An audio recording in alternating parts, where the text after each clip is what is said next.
Градижната акција започна со улицата Товарник во населбата Ченто, каде што покрај асфалтирањето беше поставена и водоводна, канализациона и атмосферска мрежа.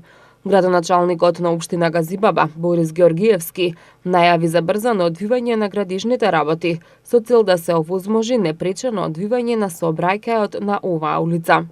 Тесната и тешко пристапна улица, која што едва се разминува две возила, кој во голем дел беше и изурпирана, веќе има сосема нов лик.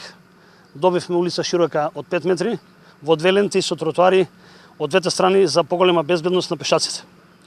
Со ова сакам да најавам дека почнуваме со введување на ред во безредието кој постои на многуте улици во оваа општина и дека сите улици од сега ќе бидат градени по план и по приоритет од оној што ќе нема отстапки.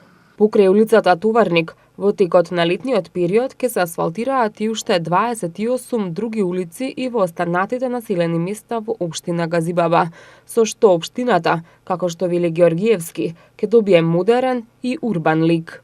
Во меѓувреме работиме и на другите улици во околните населени места. Во Инџиково, Сингрич, Стајковци, Маџари, Трубарево. Ова ќе го правиме до крајот на летото. Општина Газибаба во сопствениот буџет одвои 80 милиона денара. 20 се од Агенцијата за магистрални и регионални патишта, а 5,5 милиона денара од градот Скопје. На овој начин, за планот и приоритетот за ова година, до крајот на летото, ќе се потрудиме да направиме комплетно асфалтирање на вкупно од 20 километри асфалтни улици.